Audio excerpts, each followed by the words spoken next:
Welcome to the Food Junkies Podcast. Here, we aim to provide you with the experience, strength, and hope of professionals actively working on the front lines in the field of food addiction. The purpose of our show is to educate you, the listener, and increase overall awareness about food addiction as a disease with abstinence as the solution. Here, we talk about all things recovery. Most importantly, how to thrive rather than just survive. So stay positive, make a change for yourself, tell others about your change, and hopefully the message will spread. Hey, Food Junkies Podcast listeners, Clarissa here. Today, Molly and I are bringing you the fabulous Michelle Shapiro. Michelle is an integrative functional registered dietitian from New York City who has helped over 1,000 plus clients reverse their anxiety, resolve long-standing gut issues, and approach their weight lovingly. I first heard Michelle on Molly Carmel's podcast and knew we had to get her on our show. She is the host of Quiet the Diet podcast and aims to illuminate natural healing methods for listeners, as well as invite them to approach their weight in a body-neutral way. She clears up nutritional dogma and takes a strong role in the middle ground, where she believes people can want to lose weight and have a positive relationship with food. She aims to bridge the gap between body positivity and intentional health changes. She and her staff dietitian, Nicki, see clients virtually in her practice. Today, we talk about why it's okay to want to be in a different body, why for some people, what they need to focus on is their inner foundation and address other health issues first, how we as clinicians can talk appropriately to our clients about releasing weight, her thoughts on food addiction, her thoughts on all eating disorders being food addiction, how does she feel about the new weight loss drugs, why in doing real work, it takes time, and why when you work with trained professionals, there are no money back guarantees. No infomercial healing here, listeners. Thank you for continuing to listen to our show. Help us grow our show so we can bring you even more great guests like Michelle by leaving us a review on whatever podcast platform you listen to us on. Thanks so much. Enjoy the show. All right. We are so excited to have Michelle Shapiro here on the Food Junkies podcast today. Thank you, Michelle, for being here. Chrissy and Molly, I'm so freaking excited to be here. I really mean that. I'm so excited. I've been waiting all week, month even. We've been planning this out. I know. Well, like I said before, we were talking before this recording started, is I heard you on Molly Carmel's podcast, What You're Craving. And I was like, who is this badass functional dietitian? And we need to talk to her. We need to know more about her. And I think so does our audience. So I'm really hoping if you would be open to sharing your personal story with Food and Body and why you decided to pursue this career professionally, specifically becoming that, kind of outsider, integrative, functional, registered dietitian. Absolutely. And I think so many of us who are healers, our personal stories mirror the work that we do. So I love laying that foundation too. And I'm sure you both have that, same experience and understanding. So I grew up always having occupied a larger body from the ages of around 5 to 18. And I grew up in Queens, New York, one of the the most diverse high school in the entire world at one point, which is a really awesome thing for a lot of reasons. And so having occupied a larger body wasn't for me in a very diverse neighborhood of body, of race, of spirit, of everything, was not as big of a deal as if I had grown up in a really homogenous place, but it still provided some boundaries for me. And so when I was going away to college, I kind of knew that. And I was going away to the University of Delaware, which was much more homogenous. And I realized that if I go away to school, people aren't going to know me for who I am. My weight could be an issue for people in ways of socializing, in ways of even jobs and relationships. And because there's this terror and real thing that is weight stigma, I wanted to, in whatever way possible, give myself a leg up, essentially, when I was going away to college. So I went on, which I could not recommend any less, a very, very drastic weight loss journey. And that involved me losing, huge trigger warning, issuing it, dropping it, close to 100 pounds in about a 3 to 4 month period. Because I knew, again, going away to school, I was going to have to lose that weight. So I basically starved myself, went away to college. And when I was there, certainly received the societal benefits of thin privilege, and people treated me instantly differently. And on the other hand, I was really sick for most of my college experience. I had really bad anxiety, gut issues, acid reflux, thyroid issues, I just felt like I became a chronically ill person. And it really only was until after college that I started to understand that drastic weight loss really set my body into this state of fear and panic, because my body was like, oh my gosh, what just happened to us? There was such a big change. And I know in our society, we view all weight loss as good. We're like, weight loss is a great thing. You got to lose weight. It'll make everything in your health better. For me, it was actually a trigger for a lot of the health issues that I would later encounter. And after I had this diagnosis of anxiety, I had all these new fancy diagnoses from a million different doctors, is when I started to kind of dive into more the holistic or natural route to, first of all, just solving my kind of relationship with my body, anxiety, and health, and ultimately getting healthy. And that was through a naturopathic physician and through the work of functional medicine. And then ultimately why I became a functional dietitian is because I wanted people to be able to lose weight if they wanted to without harming the rest of their health. And I help people with anxiety and gut issues too. What a shocker.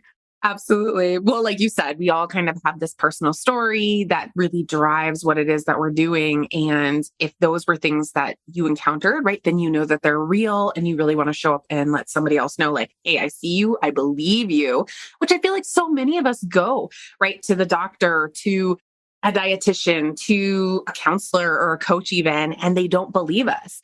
So what I'm really curious about is, would you tell us a bit more about your practice, like how you work with clients and how that differs from working like maybe from like my regular local dietitian? Like, who would be a good fit for working with you?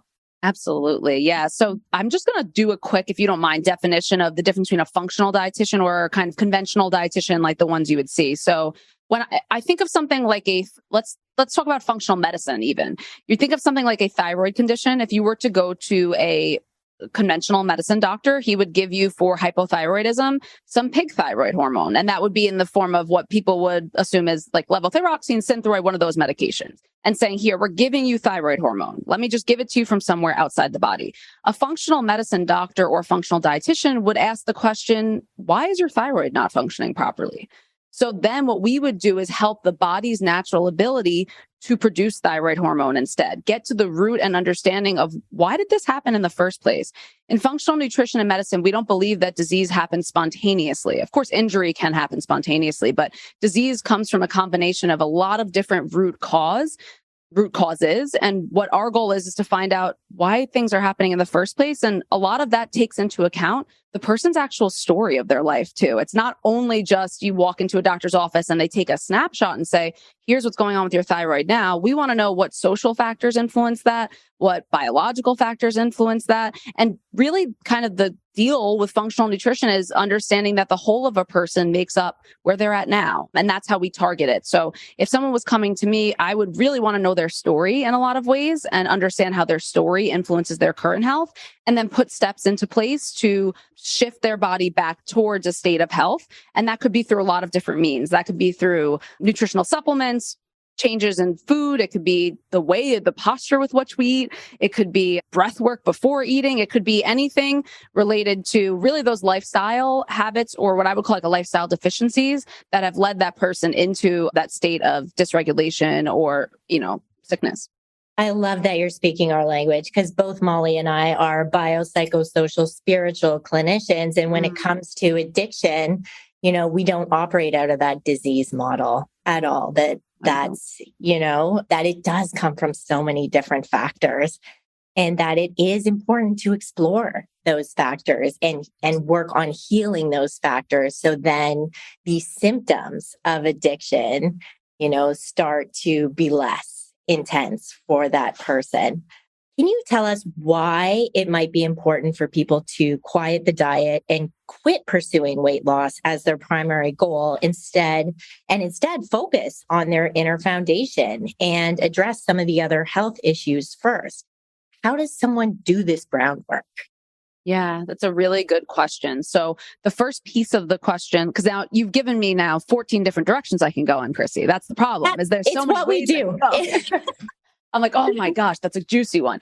So first of all, when I say quiet the diet, which is the name of my podcast, what I mean by that is that I believe that each of us has kind of different voices that dictate our actions and behaviors. And it's almost like that movie Inside Out, that Pixar movie where you have like, and I'm sure you guys have talked about this probably on another podcast even. You guys are therapists, like, of course, you know. So I really believe in this internal family systems model, which is that we have like different components of our personality that we pick up from different parts of our lives, and they kind of communicate with each other. The goal of Quiet the Diet is to help people to kind of decrease the heaviness or intensity of the voices that are not serving them and increase their most authentic voice, essentially. Because, and I'll give an example of this. So when people engage in something like binge eating behaviors, I often hear this kind of storyline that people tell themselves, which is, I'm sabotaging myself. I'm screwing myself over. And I'm like, no, you're not. No one intentionally sabotages themselves. Like, you want to do things to make yourself feel better. So this voice that I often hear around binge eating, and you guys are going to be nodding your heads at this, but is that screw it voice, right? Which is like minutes, seconds before that binge, you hear, screw it. I can't do this. Screw it. I'm binging. What I'm more interested in is, what are the 10 voices that are happening before screw it? And what kind of those voices I see as are like generally are something along the lines of, I feel really like sad today. I feel really crappy today. Another voice pops up and says, why don't you just eat something? It'll literally make you feel better. It'll actually correct that physical discomfort, which it does, which is why we can't judge anyone for binge eating. And then another voice comes in and says, no, you can't eat that. You're going to gain weight. And then it becomes this whole decision fatigue thing. And then our very protective voice comes up and says, screw it. Stop. Just eat it. Forget about it. What the screw it's actually doing is helping people to stop the pain and the noise. So Quiet the Diet for me means trying to minimize all of the voices that aren't really serving us or aren't ours. But we have to understand that those voices also are there for a reason. So we don't hate those voices, and we can't quiet voices by telling them to be quiet. We actually have to listen to them for them to go away, because they're like, I always give this example. They're kind of like little kids that really want our attention. So if we keep ignoring them, they'll scream louder and louder. So to actually quiet the noise, you actually need to listen to your body and listen to yourself. And then your whole real authentic self that serves you ends up coming to the surface and being that louder voice. I know that was 1/10 of your original question, by the way, but I expanded it, and I'm sorry about that. No, never apologize for, explaining yourself and really kind of talking about these things that you're passionate about and the way that you understand it. I'm a big believer that, Clarissa and I often say very similar things, but I think sometimes our, people we work with, our listeners, whomever, right? Sometimes they just need to hear it from somebody else in a slightly different way.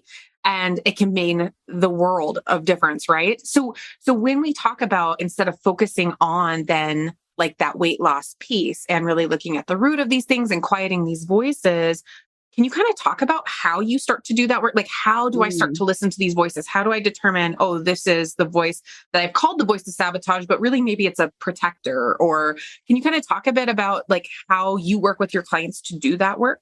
Absolutely. Yeah. So, and bringing back, like you said, this original question, Molly, which is, why don't we target weight loss by targeting weight loss? Why do we kind of have to side-eye weight loss a little bit, right?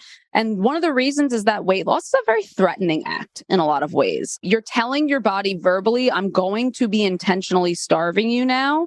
See how you like it. There's no way that our bodies are going to be like, this is sick. Like, I love this. Like, our bodies do not want to lose weight. That's not something, even though the end result of having weight lost might be a positive thing for people, it doesn't mean the process of weight loss is going to be safe or feel good. And what I have seen work best for clients who want to pursue weight loss is actually to create a body of safety and efficiency to do that, right? We want our metabolism running efficiently. Our thyroid itself is always listening to us. So again, if you're going to say to your thyroid, listen, I'm giving you nothing and you better run as fast as possible, your thyroid's not going to work as efficiently as possible. Our body's listening to us and listening to those thoughts too. So again, if we have this diet voice coming in and it says, hey, we're going to lose weight, you're going to get some reactive voices coming up as well, right? That's like, no, whoa, I really don't want to starve. I really don't want to starve. Hey, that kind of increases the urgency in the conversation. So when clients come to me for weight loss specifically, and this is one thing I actually want to speak into too, regarding a previous question, is that what I'm seeing in the nutrition world right now is a little bit of a division between kind of conventional dietitians, and I would put functional dietitians in a different category almost, and kind of these health at every size, intuitive eating dietitians. And I know we're going to touch on this throughout the conversation, but I want to make it clear on this podcast that if people want to lose weight, I think it's okay to want to lose weight, and I will help clients achieve weight loss goals. But we don't do that in a conventional way of let's count calories. Anything that's going to put that body into a state of non-safety is going to be an issue. The reason I just brought that up is because I know a listener, at least one listener is going to say, oh, she's going to tell me I can't lose weight too. Oh, I really want to lose weight. Now, oh, it's not safe. Dieting is bad. Weight loss is bad. I don't believe that weight loss is bad. I don't actually believe dieting itself is bad. And I can talk more to that. But what we don't do is increase the urgency with these voices and say, hey, we need to lose weight right now. I also give the example, if you walked into a doctor's office and said to the doctor, like, I really want to, I want to fix this part of my health. And the doctor's like, oh my God, I can't believe that's going on with you. It wouldn't make you feel good, right? It wouldn't regulate your nervous system very well. So we need to talk to ourselves in the same way.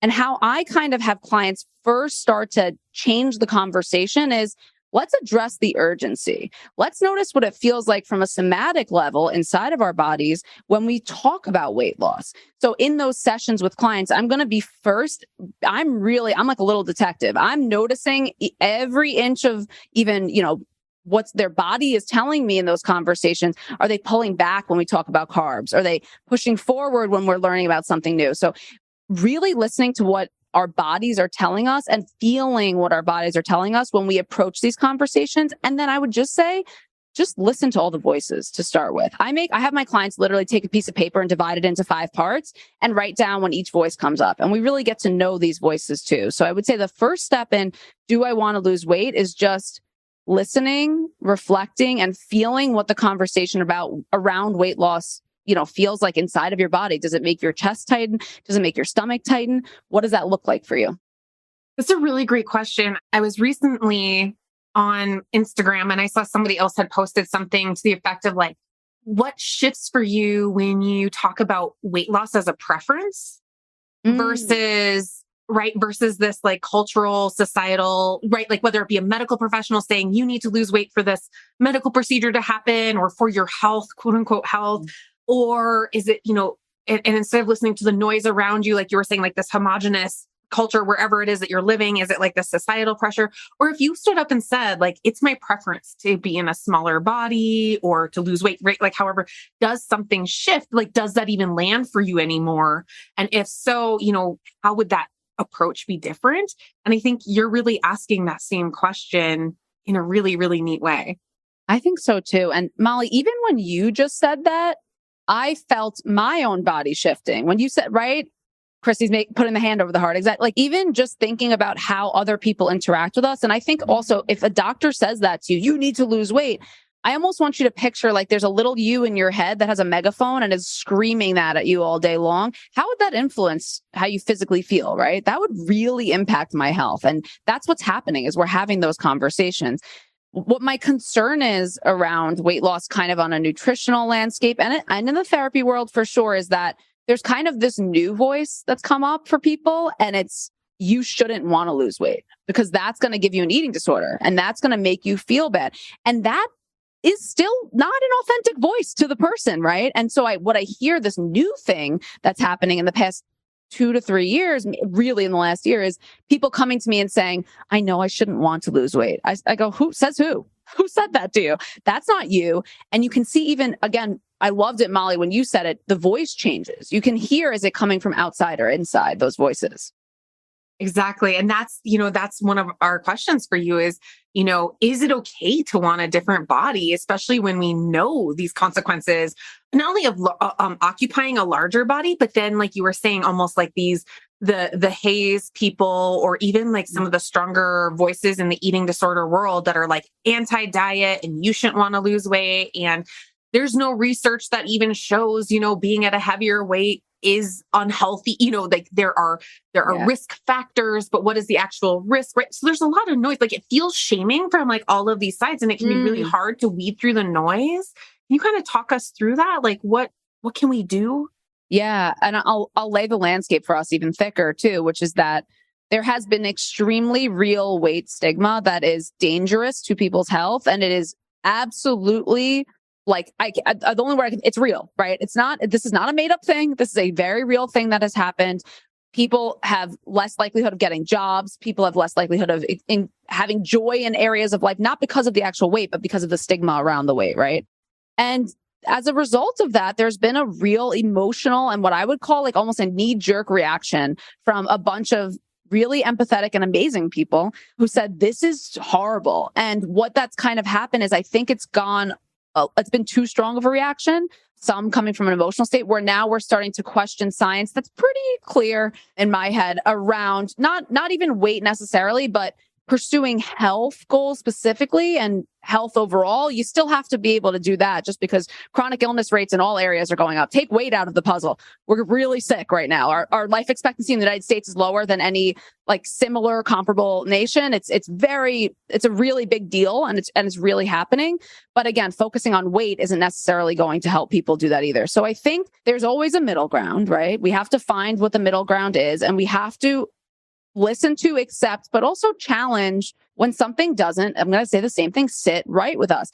When I hear people saying like, you're perfect at every size, what you eat doesn't matter, food is not medicine, all these things, it's like, that's not a voice I would even use. I would talk just like either any of the three of us are talking like, yeah, I probably should lose some weight. I'd love to find out how. That's how I would talk, you know? I don't know if it's like the New Yorker in me, but like, I would never be like, you're beautiful and wonderful. Like, it's not how I speak. So I think that's also like wondering, getting curious about like how these messages sit with you and if they're real, right? Like we're talking about actual people's health and lives. So it's nice to say 98% of diets fail. That doesn't mean anything to me at all. And it's nice to throw these statistics out. But when it comes to real people's lives, they want the answers just like everyone else. And I can tell you, even having, had occupied 100-pound plus heavier body, like my knees feel it. Like there's very physical things going on. Like beside the fact that on a biochemical level, you have your insulin receptors and all this other stuff going on. It's real for people and it's real that people want to lose weight. So I think first, when you hear that real voice that's yours, it might sound really quiet and be like, I would like to lose weight. And then you can be like, wait, speak up. I want to hear you again. So I think that's like, oh, I want to hear that one. You just know when it's you, right? Like, you know how you speak, you know how you think, and it'll feel like coming home a little bit when you hear that voice. So I would say first, acknowledge those other voices. Don't try to shut them down. Acknowledge the other voices and amplify your own voice is the starting point with weight loss. And then which direction you go, funny enough, doesn't matter as much as long as you're listening to yourself along the way, which is a weird thing to say. But I think many approaches would work for people. Of course, I believe in highly specified and individualized nutrition care. So I believe everyone's body is totally different. But when you got the game right of listening to yourself along the way, things are going to work better and easier for you. Any weight loss strategy you're using. Yeah. And I think that actually brings up some other questions for me in terms of when you are working with clients who are struggling with body image, body acceptance, and they probably are at a set point that is probably somewhat home for their body because we do work at that intersection of eating disorder and food addiction. Is there a movement? Is it like body neutrality? Is it, body positivity? Is there something that you would recommend for that person who, maybe struggles with a bit of eating disorder or some food addiction and still wants to lose weight, but that might not actually be the best decision for them, but they need to come to that acceptance, which is so challenging. Yeah, it is. It's really hard. And I hate to be the person who tells people that they can't right now. So what I think has been really fun for me in my practice is just that the beauty of functional nutrition is you can work with people wherever they are. And what I really notice, and I'm sure you guys notice, is that in many of my clients who have eating disorders or disordered eating behaviors, there's quite a lot physically going on with them as well. So we can actually confuse and get miscommunication between our body and our brain just from a gut condition. Parasites, for instance, can make us crave carbs more. So there's all these really interesting things that if there's any damage going on in our body, we can misconstrue that as food cravings, food issues, and things like that. So what I would say is let's get really focused and interested on getting our feeling good health-wise. And there's always many ways we can go, many different directions. And if you're just focusing on energy or sleep, The amazing thing about our nervous system is that it really learns by example. So that means if we can prove to our nervous system that we're safe in one area, our nervous system can let up a little bit and not stay in that sympathetic state so much. So I think for people, creating and finding safety in physical health in whatever way possible, or acceptance and where your body is, and exploring and curiosity around physical health is a good direction to go, because weight loss is generally kind of the side effect of the other things. And what I don't mean is when I hear functional medicine doctors saying, when you balance your hormones, the weight will just naturally fall off. Like literally it won't. And that's absolutely not true. But what I mean is, again, if your body's in a state of real threat and lack of safety and fear, you're not going to be successful in that weight loss state. And that is when it becomes actually dangerous. And we have to put bodily safety probably at the top of all of our priority lists. And I guess the two reasons that people ever make a change is they have enough education to make a change, or they have enough discomfort to make a change. So I would say that explore kind of where you're at on both. But I would say mostly it's because we do things actually to feel better in the moment because we feel like crap. So I totally understand that. And just applying that curiosity to your physical self and what's going on with you, I think is illuminating for people, because they'll say, wow, I really feel like crap all the time. I thought I was feeling normal and this whole thing was just in my head, but there's a lot else involved in it too. I love that, because we constantly are reminding the clients that we work with to lead with curiosity rather than, decisiveness or punitive actions. And this is so hard when we work at that intersection of, eating disorders and food addiction with the diet culture and, all this messaging that's out there. But specifically, even just when we work with individuals, you already spoke to that bio-individuality. We know that it takes a skilled clinician, someone who understands that eating disorders and food addiction can fall on a spectrum. Definitely, there's some comorbidities, but that, we really, when that person comes to see us, we need to determine, as our colleague David Wiss says, the signal from the noise in order I love it. And he's badass too, right? Heck yeah. And an RD. Hello. Amazing. So what I'm wondering is, what are your thoughts on food addiction? Because there is a lot of individuals and, obviously it's not a diagnosis yet. Molly and I are working toward, on the team on the International Classification of Diseases, putting proposal forward. But with it not being diagnosable, disease at this point, what are your thoughts on it? I have a complicated, can I just make anything simple and fun? No, it has to be a complicated answer, right? I'm so sorry. It's so annoying. I think food by nature can be absolutely addictive. And I believe that the foods that we have are addictive and have the capacity to be addictive. I also believe that we are very disintegrated from our mind and our body at this point, which paves the way for us to need more reward system dings. We need more serotonin. We need more of those things. So I would say that the kind of American food landscape combined with the extreme amount of stress, it's almost like it's a uniquely Western problem. I think people experience symptoms of it for sure. And I believe that it's exacerbated by the environment we live in. And I believe that both of your model and approaches would be extremely helpful and supportive to help people with that. My complication, that nuance with it, which I know you guys have encountered, is obviously that how do we know which foods would be classified as foods that you have to not have?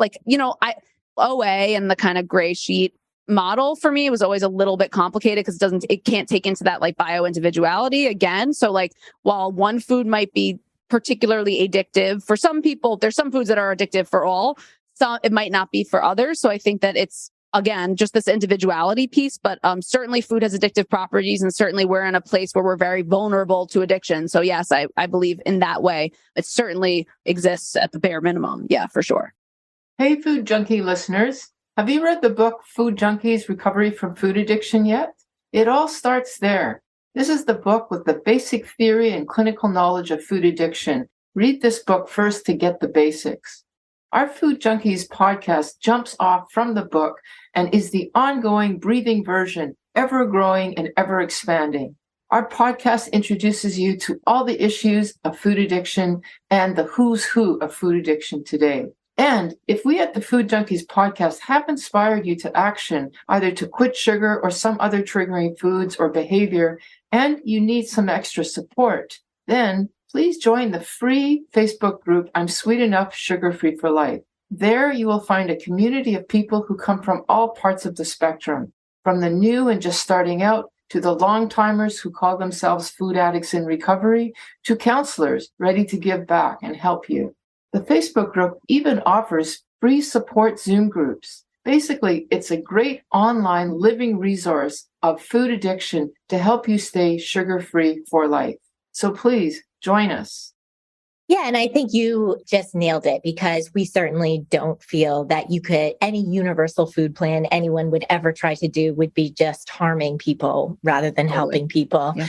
And, when we talk to those who are really doing the research in food addiction right now, it's not all foods, it's ultra processed foods that are hyper palatable, that have that combination of salt, sugar, fat, that can't be found in nature, replicated.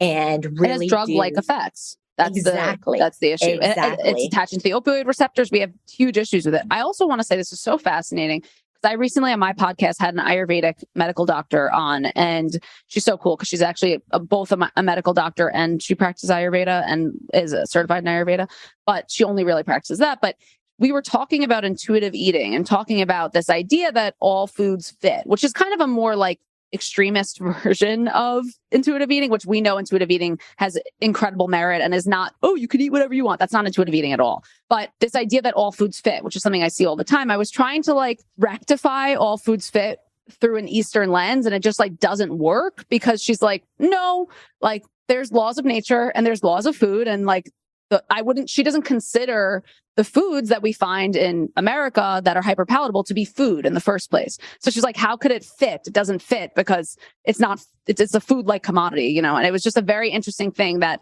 all of these conversations are only happening in a very Western lens, because we have unique issues also because of our extreme levels of stress in a specific way, combined with these food commodities that don't really exist in many other places. So it's a very weird conversation, but it's completely necessary to have therapists like you for this reason, because it's a real problem that is facing so many of us because of that.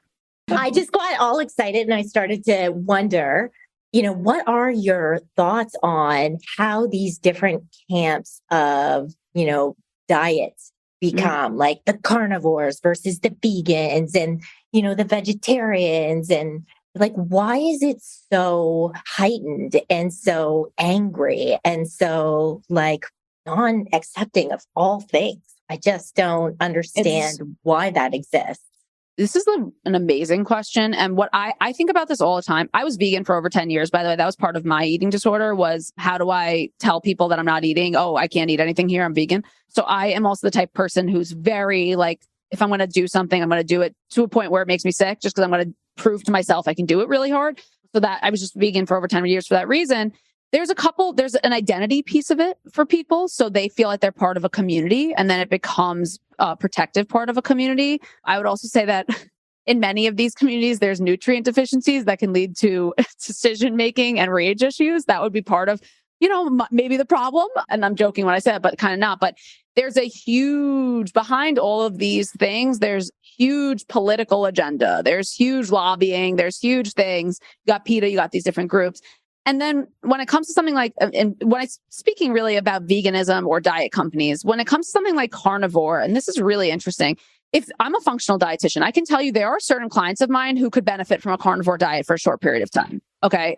The problem is when you're a dietitian or a doctor who has seen it work, you are like, oh my God, I reversed, this person had it could be something like a really serious condition, and I reversed it with this, implementation. Oh my God. And I think people get overzealous and excited about these things.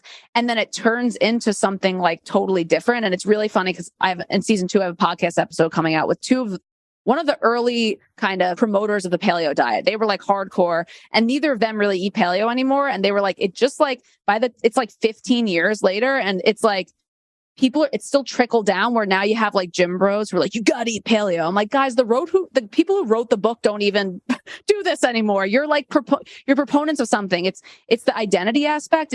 I am paleo. I am carnivore. It becomes that piece of it. And then people don't want to leave the community. And then there's also this huge political aspect to it with food companies and marketing budgets involved and literally political like lobbying issues too. And it always amazes me that to me, it seems so rationally irrational that we should eat the exact same thing every day and only eat those things for the rest of our life. And totally. That is, the hill I'm going to die on. But I absolutely understand where you're coming from. So when you are looking at working with clients, is it more about a balanced approach? Because I also do see, obviously, in our food addiction field, there's definitely some harmful messaging, which is like, grains are addictive and fruit is addictive because it has sweet taste. Like that messaging is out there. And I know that separates us from the conversation we would be able to have with the eating disorder world. And obviously our goal is to find a way to be able to sit at a table and have that conversation with eating disorder professionals and food addiction professionals. But I don't think we can have those conversations until we drop some of the dogma. Yeah, the dogma. And can I just be cruel for a second and say the ego around it too? Yes. Can we say it together? Do you guys know the Dunning-Kruger effect, which is like basically it was these two psychologists who formed this idea. It's like competency over confidence, essentially. So when you're like first a practitioner, you're like, I've got all the answers. I know exactly. And like in the nutrition world, we were like, it's 1,600 calories a day and we're doing this and people are going to fill out food journals. And you're like starting like that. With you guys, it was like, whatever talk therapy, you were like CBT, this is it. Like, this is the only one, right? Over time, what you'll learn as a dietitian or a therapist or in any practice is like, the more you know, the less you know, right? Because I could have two clients. One of them could be eating grains and tolerating it amazingly. And another client can be eating it and it's causing huge cravings for them or huge gut issues.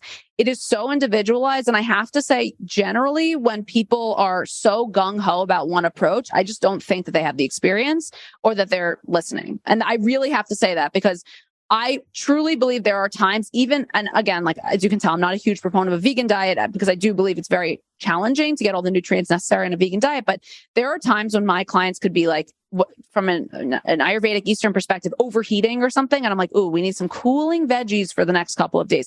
It so depends on the function of the body. And at the same time, what that exact person is going through at that moment. It really, really depends on that. And to have that fine-tooth comb, you also really have to understand the intricacies of our digestive system, the intricacies of how each part of our body is connected. And that takes, I think, the delicate hand of a functional dietitian along with a therapy team, not just one or the other. So if you have therapists who are also saying grains are bad for you, I'm like, I don't know, dude. Like, I've been in this game a while. Like there's definitely times where grains are awesome. Like there is really nothing black and white about nutrition, except for the fact that hyperpalatable foods probably don't work with most people. We're good there. I think we got that part down packed, but intuitive eating professionals do not believe that, by the way, generally. So I feel that as a functional dietitian, but I do believe it's so variable. And I will see with my clients again in these sessions, and especially like during the process of working with me is really this one where I'm doing a lot of this detective work and I'm trying to draw the puzzle of someone's life really well. And I'll do in my initial consultation, I'm wondering again, how are you sitting while you're eating? I'm wondering what is the exact feeling you feel? How does your heart rate feel after you consume this food? I'm looking for all those biological cues to understand exactly how their body's reacting to different things. And then I can put into place that plan, understanding the puzzle of their whole health, because people do not understand how very, very unique we are. And that could be from mental or physical reasons that we're so unique. Yeah. And I'm wondering if just all this conversation about food, because, obviously our listeners love to talk about it and listen about it and learn about it. And I'm wondering, we often hear about fiber too. And they, again, some very polarizing opinions, team starve or team feed, again, I probably say somewhere in the middle, and definitely bio-individual. But do you have any insight into or feelings about that fiber? God, do I have so many feelings about fiber? I do. So You're asking the right person. I have so many feelings about fiber. I'm gonna give the example of fiber actually to kind of draw a bigger example of what's really important, which is understanding the environment with which the food is going into. All right. So fiber is something that can add bulk to your digestion. It can make you work those muscles of your digestion, which is really good, right? We love these things. It helps us to go to the bathroom. It helps to increase the motility. All these things that, the migrating motor complex, it stimulates it, all these things that we like fiber for, right? But if you're dumping fiber into a body that is already not processing food well and is slowed down, and fiber is delaying gastric emptying, fiber is going to exacerbate the issue. No food matters without the context of what the heck is going on in your body. So that means for one person, fiber can help you go to the bathroom. And for one person, fiber can make you more constipated. So it really depends on where your body is now. Same thing I say, I like having clients drink lemon water in the morning to help improve stomach acid. So this is just a little fact, which is that a majority of people who suffer from acid reflux actually suffer from too little stomach acid. We used to think it was too much, and that's why we did all these PPIs, and now all the studies are coming out about these PPI drugs. They're like, oh my God, they're so dangerous, all this stuff, right?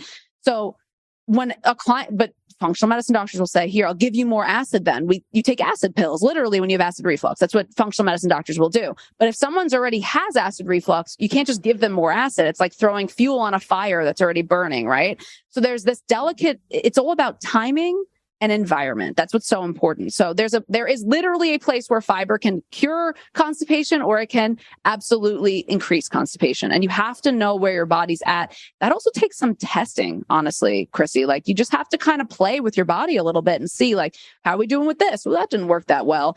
And you can keep a little bit of like my colleague, Andrea Nakayami, calls it a food mood poop journal, to see how does this food influence my, how I feel, my mood, and how does it influence my digestion? And you can clearly see and draw some lines between how that food's impacting you by doing that too. Yeah, it's been such a great conversation so far. And my mind is like pinging all over the place.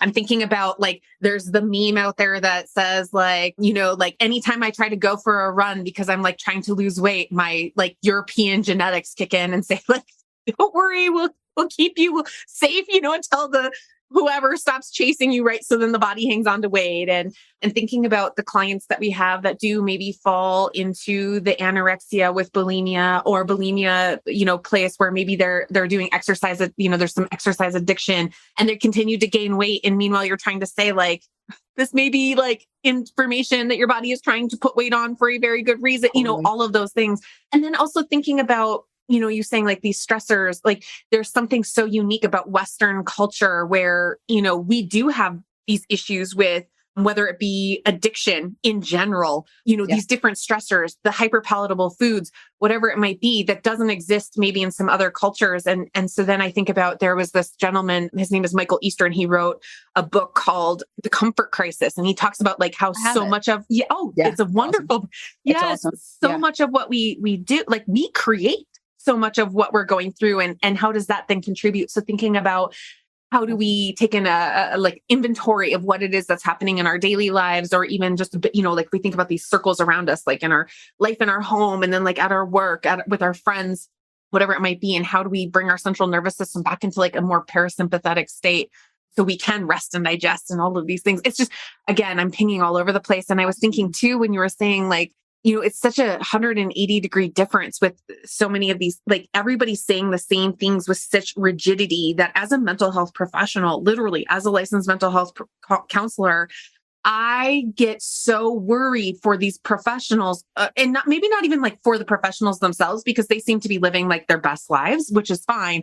But then the people that they're influencing with these very rigid ideas, right? Where there's no flexibility, and we're are only looking for confirmation bias. And so it's like, it's this way and this way only, either because it's like something that worked for them, like you were saying, or like they cured, quote unquote, cured somebody or helped somebody with another way. And so like, this is the only way. And I just keep thinking about like, we are flexible, or maybe not we are flexible, but we are not built to be rigid in like animals.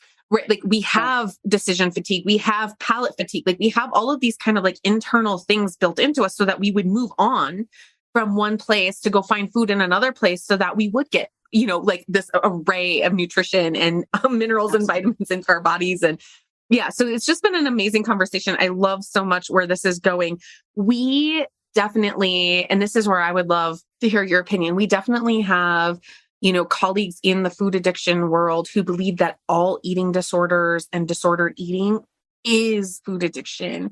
And we certainly don't believe that. Like, as mental health and addiction professionals, we totally, the two of us and Vera as well, all the co-hosts of this podcast, right? But we're just wondering, like, how can we show up and what can we say to these colleagues or to anybody who's even been maybe infected with this message? How can we help educate them about like how dangerous that message could be?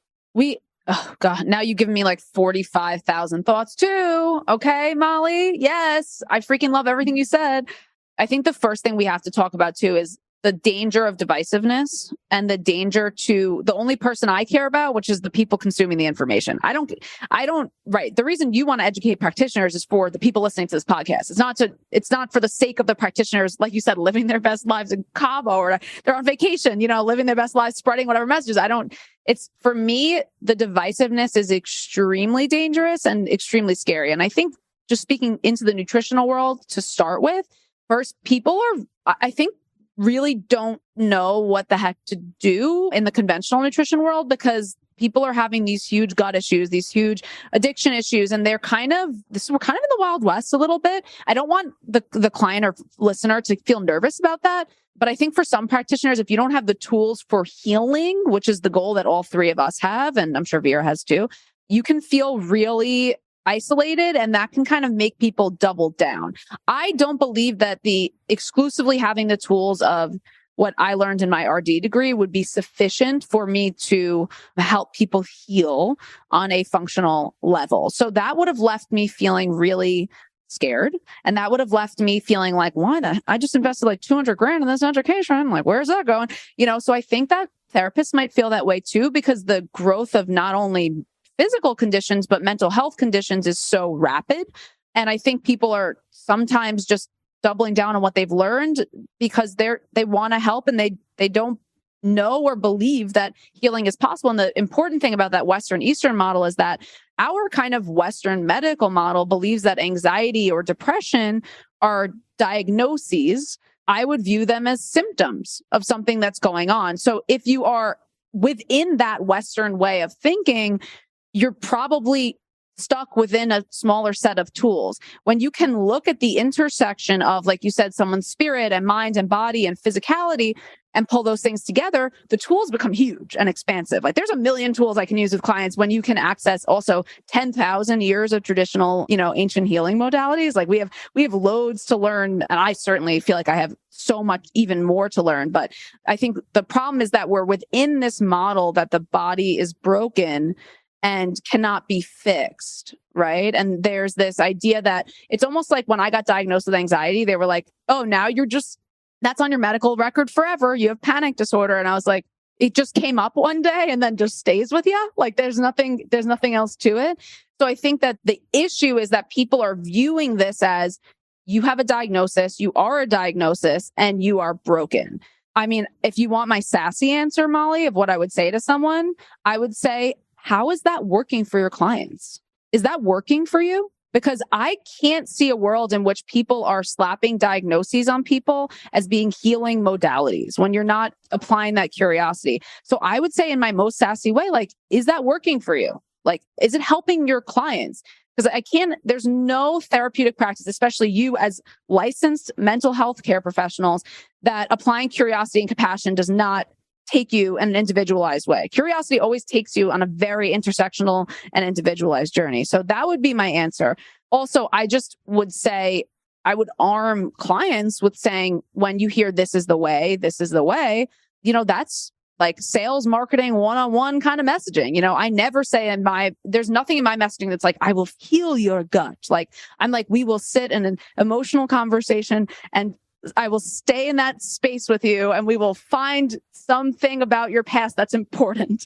Like that's the most I can promise someone. And I think when people are making those empty promises, I would just shield your listeners to know that there is no one way. I know every single person that you work with, even if it's on the same condition, has a different response to the treatment. So you have to kind of play and see what actually works with people. So those are my non-sassy answers and sassy answers to what I would say to people. How's that working for you? I say it to my clients all the time too. I'm like, how's not drinking water working for us? They're like, bad. I'm like, yeah, exactly. Let's drink some water. How do we do that? Exactly. So you're pretty much saying you don't offer a money back guarantee. Exactly. If you don't heal me. Is that what you're saying? Exactly. I'm like, right. I'm like, you're so freaking right. Cause I'm so like, we're just going to have to sit and we're just going to have to see. And from a discovery call or initial, I have clients also who come to me for weight loss. And I'm like, I'm honoring, and I say it at the end of every session, I'm like, I'm honoring you're wanting to lose weight. I'm validating it. It is real. Will you give me consent to focus on the fact that you're having diarrhea 15 times a day? Like, are we good to do that? But it has to be on their terms. What I would also say to both of you is sometimes people have to learn for themselves that it's not the right time for weight loss, or it's not the right time to pursue a goal in that way. And it's just something that you have to kind of trust yourself and your practitioner enough to experiment and be safe together. And then you can come back and say, how was that great? Or it wasn't that great, right? Like maybe it wasn't that great. Maybe it's not my time to do that. But I think that telling people they can't do something can feel very limiting. And especially in this weight loss world, when we're constantly hearing like, you can't lose weight. It's going to cause an eating disorder if you try to lose weight. And it's going to and you guys know that eating disorders and food addiction are so multifactorial. It's not like one thing is going to cause an eating disorder immediately, So it's just knowing that each person is whole and has so many components to them too. But Michelle, I can lose weight because there's Ozempic and there's GLP medications. I have to tell you, talk a little bit about that. We really how you feel? This is a really good question because I'm going to be middle on this too. I think there's a world in which those medications do help people lose weight. And I don't see an issue with that, but I will tell you, I've also seen cases where it doesn't work.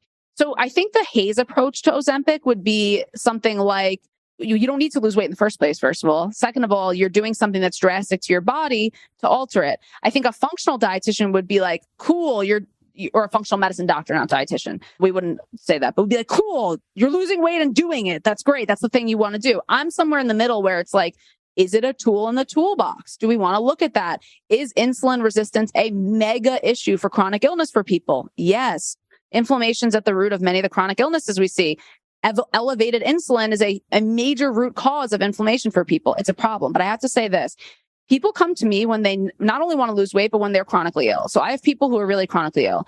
I have not nailed this down yet. So I'm just telling you guys this first, but all of my clients who have been put on Ozempic because of their complicated autoimmune conditions have not only not lost weight, but drastically gained weight while on it. And I have never seen anything like this before because I'm like, yeah, if you're working with your functional medicine doctor and they're saying, semaglutide and GLP-1 medications have been around a very long time and functional medicine doctors have been using them for a very long time. They've been popularized recently, but they've been used for a while. So the peptide injections also this has been a thing in our world.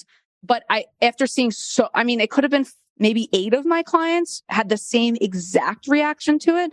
So I would say, again, it's very individualized, but why would we rule out tools in the toolbox? And for them, it certainly wasn't worth it. So there's definitely a world where it's not worth it too. But I would say that there's it's a middle ground thing for me, but you have to see if insulin resistance is your main issue and you have an uncomplicated medical history otherwise, I don't know. I'm in between. It's not going to change your food addiction or your eating disorder or anything like that. Certainly, you would need the support of you both and Vera to do that. But I don't know. I don't leave tools out of the toolbox. Why not? If that was an issue for someone, I think it's like you were saying, though, it's that curiosity. It's that willingness to be curious and have a tolerance for this may or may not work. Like we just, and what does even work mean?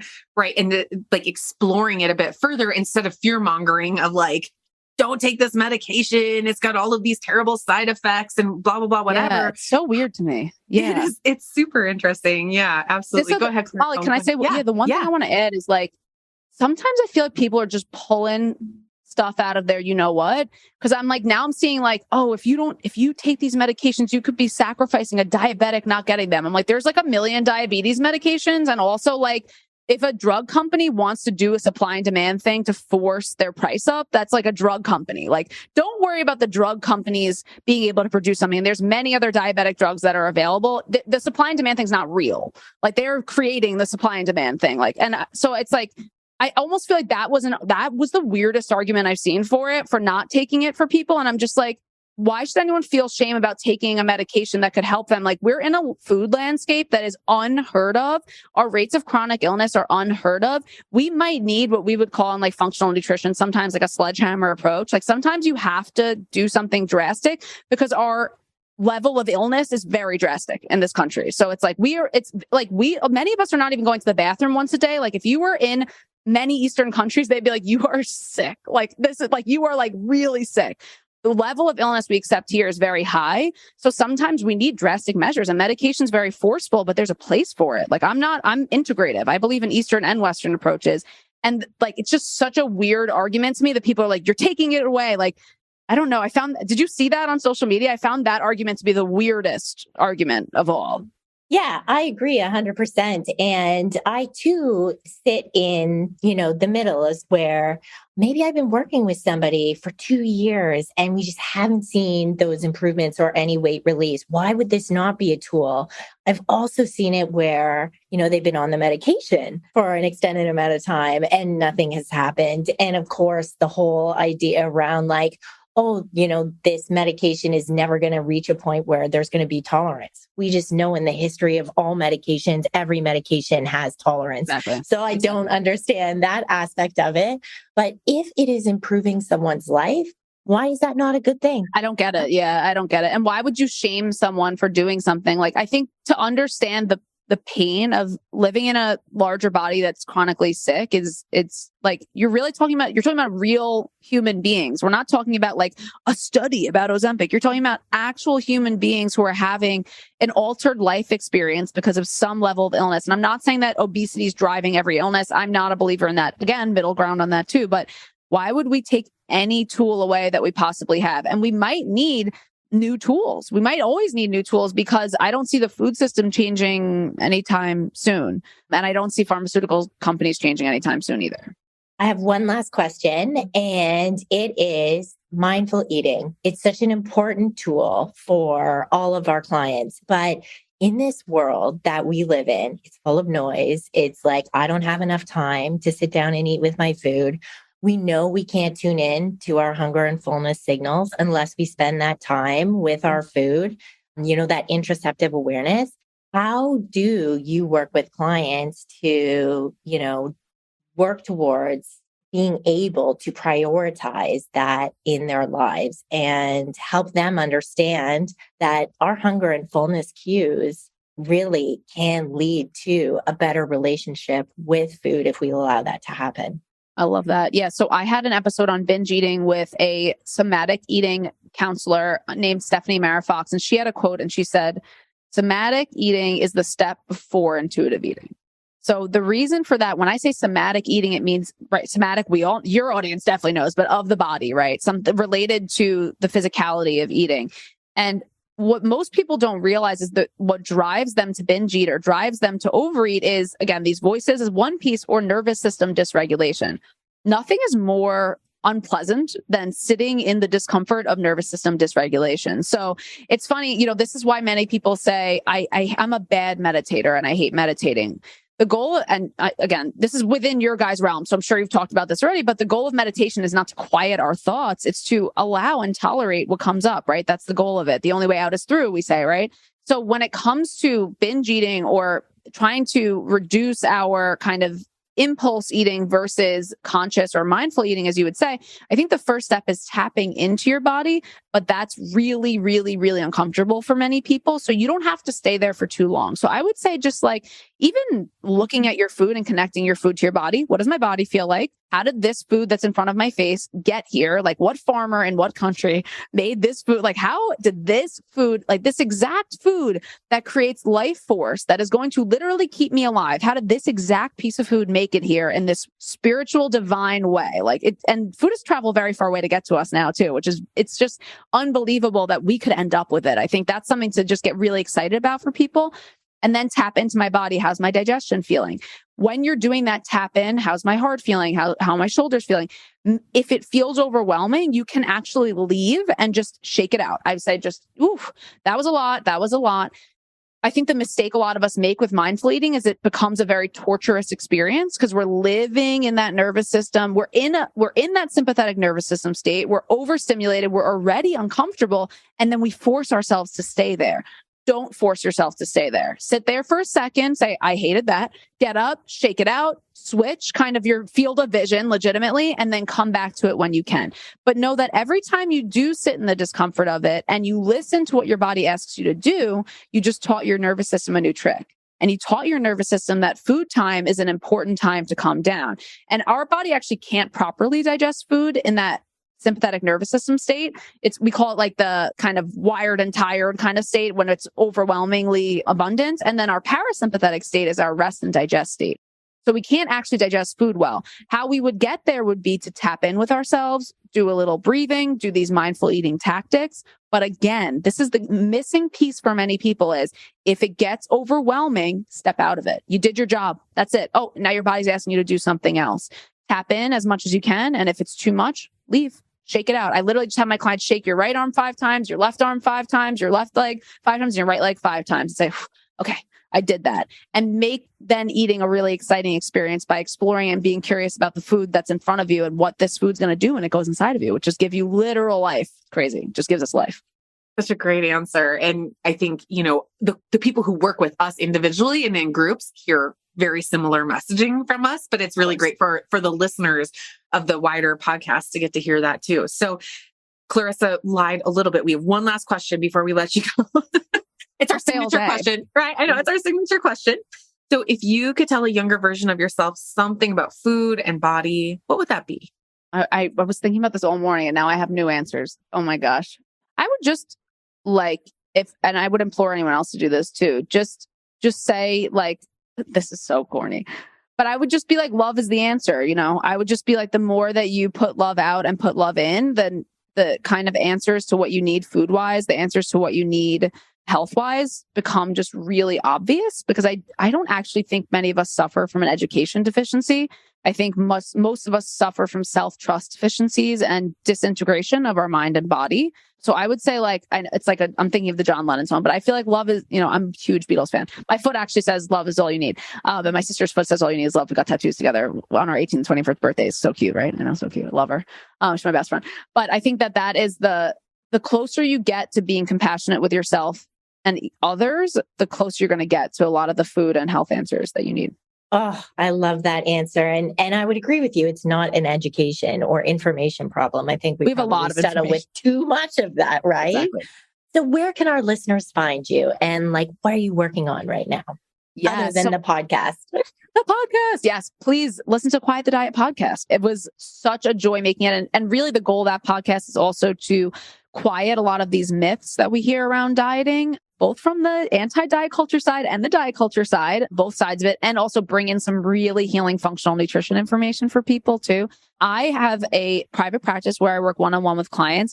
Right now, I have a lot more open spots in my new staff dietitian. She's filling up, but we still have spots in her practice. Nicki is really focused on supporting people from a functional nutrition perspective. And right now, binge eating is a huge focus of hers, as well as constipation and gut issues. And where kind of Nicki has come in is because she's had experience working from an eating disorder perspective. And she found the gap kind of in that eating disorder world was that people didn't understand that there was limitations from a gut perspective. So if there was a client who said, I can't tolerate gluten in an eating disorder facility, they were saying you have to consume it. And so that's where Nicki can really come in that sweet spot of where can we, invite more safety and at the same time honor what the body's asking from a physical plane to support. So you can I'll give you the link to schedule a free 15-minute discovery call with Nicki. I work with I take about one new client a month maximum usually because I have the same clients for a long time. And I work with in a really long time span with clients, like 4 to 5 years sometimes, because again, we'll come for weight loss, but then we find out, oh, there's a lot going on under the hood. So, but I do take about one new client a month generally. And then Nicki can take other clients too. And then you can just find me on Instagram doing the same level of ranting that I do on my podcast, or just with shorter form on Instagram also. And we're definitely always coming up with new projects and new exciting things. So, and I am just so honored you guys had me on today. And it was an obvious joy to talk with both of your brilliant and empathetic selves. Well, Michelle, I think we're going to have you back. So this is just the beginning of relationship. Okay. Thank you so much for being here today with us. Yes, thank you. Thanks for joining us this week on Food Junkies, Recovery from Food Addiction. Make sure to join our Facebook group, Sugar Free for Life support group, I'm Sweet Enough. You can subscribe to our show in iTunes or Stitchers. That way you'll never miss an episode. While you're at it, if you found value in this show, we'd appreciate a rating on iTunes. Or if you'd simply tell a friend about the show, that would help us out too. Don't forget to pick up your copy of Dr. Tarman's book, Food Junkies, which is available on Amazon. If you have any additional questions, both Molly and Clarissa are food addiction professionals and work one-on-one with clients. You can find their websites and email addresses in the show notes. Be sure to tune in every Friday when our new episodes drop. As Vera loves to say, the power is ours.